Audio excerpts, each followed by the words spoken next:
I think the first thing I should say is thank you very much to the organisers for bringing us here on such a fantastic day. Thanks for organising the weather as well, that's been great. So I'm an economist, that means I do numbers, okay? But I do numbers not necessarily just about income, I'm interested in numbers on subjective well-being. And as Simeon said, I was one of the authors of the World Happiness Report that has just been published about 2 months ago. So I wanted to say namaste. And hello. You see, you're never too old to learn. Hello, what does that mean? You say it means nothing. I think it must mean I hail you. I greet you, I welcome you. So, don't give English such a bad time. Come on. All right. So everyone has their own little personal story. I wanted to just share one with you. When I was about 17, I read a book called A Land of Heroes and Roses. Isn't that nice? And it was about Bulgaria. And it was a fantastic, fantastic book. Lost it immediately, of course. Don't remember the author. But I've always wanted to be here. And 30 years later, here I am. So I'm very happy about that. And in 20 minutes' time, I hope you will be as well. Okay, so I've got the difficult bit. I want to try to talk to you about what policy can do. Imagine that you're policymakers, you're in the government. What should you be doing? This is the difficult bit. You've got to make real decisions. Okay, so let's see what we can say about that. Whoops. This is the world. Okay, World Happiness Report, the world, you get it? I'm trying to tell a story here. This is Bulgaria. Okay, some of you know this, but it's there. Moldova's there. Where's he? Yeah, Moldova's there, right? Yeah, okay. All right, so now we know where we are.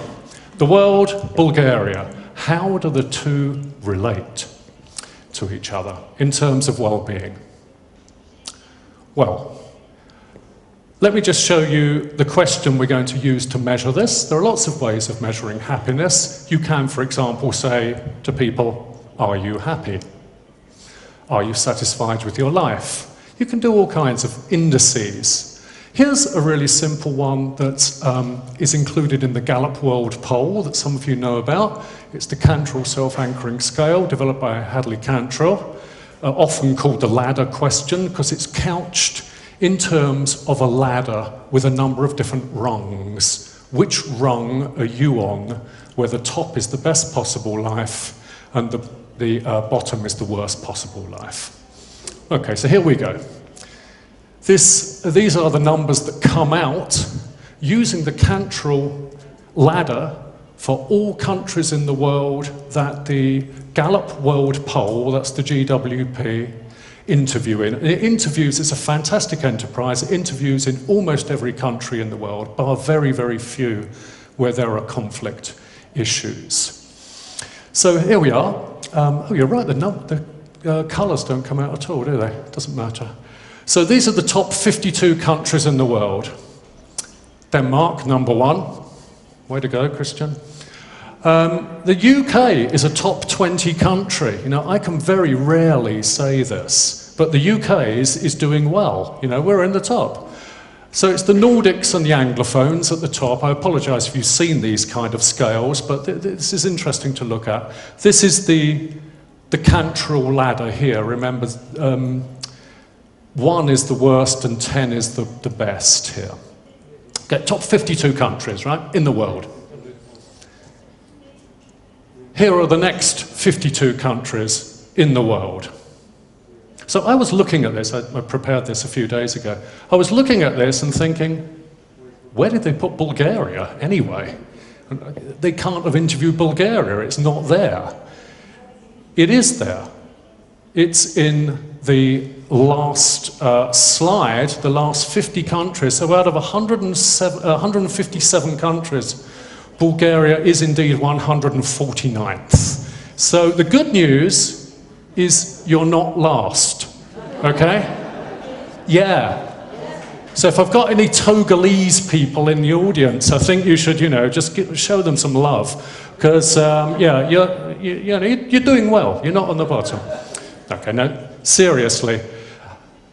This doesn't show that the Cantrell ladder is weird. I can reproduce this kind of ranking of countries using just a simple life satisfaction as well. So there's nothing wrong with this question as such. So if we believe that kind of ranking, we think we can make international comparisons, and that's a big question. What could we do about any of this? Why is Bulgaria so low? And what are the factors that we could appeal to understand that ranking and do something about it? Okay, so this is some ideas based on the World Happiness Report that a number of people have talked about so far. First thing we can say is gender. Men versus women, battle of the sexes. Battle of the sexes, who wins? Women, okay? Women are typically happier than men. They report higher satisfaction scores than men. There are some questions about whether that gap has been actually shrinking over time, and there's some very interesting work. I don't know if, Christian, you were involved in this, I can't remember now, that the happiness gap is related to the strength of gender rights. So if you give women more rights relative to men, which is what we've been doing, that will actually make them happier relative to men, which makes a lot of sense. Okay, the second robust finding in this research is with respect to age. And there is a U-shape between most measures of happiness and age. So you start happy, then it all goes wrong. Okay, so it's all downhill, it just goes down, down, down, until you reach about your mid-40s. Mid-40s to 50, and then you start going up again. So the bad news is I'm right at the bottom. Okay, so I'm at the bottom, but I'm going to go up. So you're all going down. Huh? My life's getting better. So there, okay. So, gender and age, these are the two things we know about. Older people are happier until they get very, very old. Women are happier than men. So here we go. Here's my first policy conclusion for Bulgaria. You should all become old women, right? So that was the first thing I thought of. This isn't in the World Happiness Report, by the way. This is my interpretation. So there's not much. This is not a useful policy for anyone to follow. So what about stuff we can change? Okay, what about things we can do something about? And here are some ideas: education, marital status, labour force status, and so on. Can we appeal to these kinds of correlations to actually make some kind of happiness policy? Now let me start with marriage, okay? Marital status in general. If you look at the cross-section results, married people are happier than non-married people. Always works, okay? In almost every data set I've seen. So I was very inspired by Randy's presentation. I don't have any bells, and I don't have a telescope, but what I thought was, let's get some volunteers up. So this is my idea, why Randy was talking. So what I want to do is actually get some volunteers up and randomly make you marry each other. Okay? Just bear with me. Make you marry each other and then follow your life satisfaction for 5 years. I know it's long, but this is science, right? And then we're going to make some sacrifices. So, no, I decided not to do that. The reason I want to do that is an issue of, it's one of these big words that economists like, is causality. Okay? Causality. Which variable is causing which? Married people are happier. Which way round do you reckon that goes?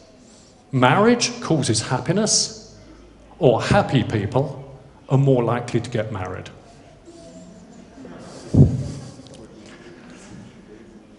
If it's this, we should encourage marriage. or discourage divorce. If it's number 2, then it won't make any difference what we do. We call this a problem of selection. Happy people are selecting into marriage rather than marriage making them happy. The second issue is one of adaptation, which I'll mention just briefly. Maybe getting married is good, but actually not for very long. So in that case, we can't rely on it for a lasting impact on well-being. So, as I say, I abandoned my idea of making people randomly marry each other, but luckily enough, I don't have to do it. I can use long-run survey data on the same individuals, what we call panel data. So these are some numbers from the German socio-economic panel, where about 20,000 people are followed for a period of, well, it's just been 25 years now, 25 or more years. Some of these people get married. Okay, so let's see what happens to their satisfaction when they do. Is marriage good for you? Okay, so marriage, this is their life satisfaction in the years before they get married, this is when they get married, and then this is what happens afterwards. I knew you were going to like this. So what happens to your happiness as you get married? Well, marriage is really good for, 12 months. And then after that, it's like not so good. And it even makes women less happy than when they were single. However, thinking about getting married is a great idea. So you should maybe just all think about getting married and then just not actually do it. So we don't have any long-lasting well-being effect from marriage. The fact that married people are happier than single people probably reflects that nobody wants to marry someone miserable. Okay. So we can't really rely on marriage. What about kids? It's, again, thinking about having children is a great idea. Actually doing it, So you go, yeah, this is when you have your child, okay? You can see this makes no effect to men's happiness. When the kid's 1, the kid's 2, kid's 3, kid's 4, it's all negative. Same thing with women. It's good the year you have your child, afterwards it's a disaster. So this is maybe going to go back up and be positive at some point, but certainly the first 5 years, young children are just tough. It's a tough experience. Okay, so marriage only has small positive effects on well-being. This is German data, so of course I shouldn't generalize. Let me first give you some Eurostat evidence. The Europe 2020 strategy has actually moved on a little bit from just saying not having money is bad to something a little bit more holistic that I guess is called AROPE. Is it called AROPE? AROPE? A-R-O-P-E anyway. The at risk of poverty or social exclusion. So this is defined by 3 different factors. First is you're poor. Second is that you have material deprivation, you lack things. And the last is that you don't work very much. So this is mostly to do with unemployment, this one. This is an interesting one, number 2. It's based on these questions. There are 9 questions here. And you're materially deprived, severely materially deprived, if you lack 4 of these 9. And you can read them just as well as I can. Okay? So Eurostat actually produces numbers on material deprivation, and this has got to be part of the answer, right? The proportion of households, I think this is, that are reporting severe material deprivation. We can see in Luxembourg it's essentially 0. Sweden the same, Netherlands the same, Denmark the same. Bulgaria is the country in the EU 27 with the highest material deprivation rate. Okay, the good news is it's going down. That's 2009 compared to 2010. But it is still fantastically high. So in a way, this is not rocket science. Part of the problem is that there are 1/3 of households living without things that you would think are essential for a decent life. Okay, so we don't have to be very behavioral about some of this. There is a great deal of want, if you like, in Bulgaria, and that is probably being reflected in these rankings. This is the whole AROPE index, and again, as you can see, the Bulgarians are right at the top. Again, there's improvement, but still right up the top there. This is combining poverty, material deprivation, and not having enough work. All right. Okay, so let me finish by giving you a cautionary tale. We should all get richer to get happier, right? Simple. Yeah? Yeah, why not? I mean, I'd like to. It'd be a great idea. You know, if anyone wants to give me some money, please, go ahead. But let's think about this at the country level. Let's take a country and let's do something crazy with its GDP. Let's double it, triple it, quintuple it. Luckily enough, we have information about one country that did exactly that. A more recent example, by the way, is China. I was looking at Chinese growth rates. Chinese GDP has, I believe, increased by over 1,000% in the past 25 years. I mean, it's just astonishing. Another example for which we have data is Japan. Now, we all think of Japan as a very rich, developed country, but of course it wasn't always like that. Here's a cross-sectional figure from the early 1960s, based on work by Ruth Veenhoven, actually, so thanks, Ruth, showing the distribution of GDP per capita in the early 1960s and average happiness. As you can see, Japan is a poor country. It's a relatively poor country in the early 1960s. And across countries, we have this nice concave shape whereby it suggests that richer countries are happier countries. Okay, what happened? Between 1962 and 1987, real GDP per capita rose by over 350%. Okay, so Japan became rich, relatively, over a relatively short period, one generation, okay, between your parents and you, about 25 years. So this is pretty quick.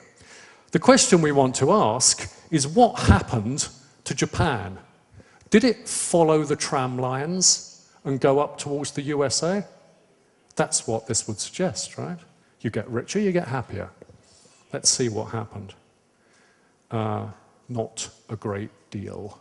There's some improvement, a very slight positive slope, but over the years, as Japan got richer, it got no happier. Okay?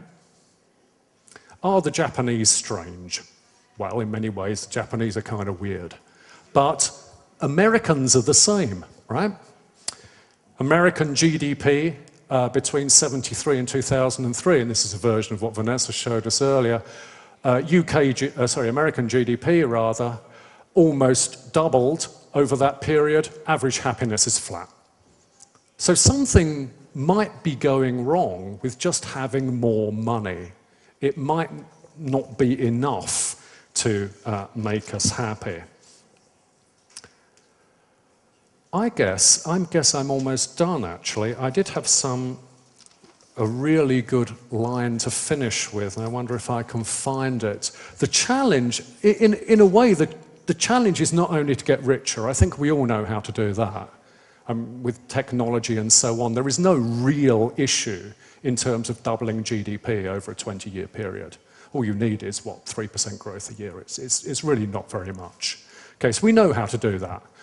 Perhaps the question is not necessarily just getting more income, it's actually what we do with it. Okay? So if we get richer and spend that increased income on trying to have a nicer car than our neighbour, that might not do it. Okay? I want a nicer car than you, you want a nicer car than me. Obviously, we can't both have a better car than each other. And that's what I wanted to say. It's something that we must always bear in mind when we're doing policy is what I've called the fallacy of aggregation. What the hell does that mean, you're wondering? Fallacy of aggregation People will say to you, money doesn't buy happiness. Absolute rubbish, okay? It is absolute rubbish. Money is great for happiness as long as I get it and you don't, okay? That's the thing. You think the same way, okay? So if I get richer, I get happier than you, but you're less happy as a result of that. As a result, if we all get richer, none of us gets richer than each other. Okay, so what's good for me is not good for society. And I think that's really at the heart of what we're trying to say here. It's not only getting richer, it's what you do with that money. If we try to spend it on consumption, on conspicuous consumption, that may well not do anything for societal happiness. If we spend it on reducing material deprivation, we might do a bit better. And certainly some of the macro factors we underlined in the World Happiness Report, and these have been mentioned today, so I won't go through them, healthcare, social security, political freedom, and lack of corruption are extremely important drivers of individual well-being. If progress can go hand in hand with these things, then I think we may well be on a good path for sustainable happiness. And that's it. Thank you very much indeed.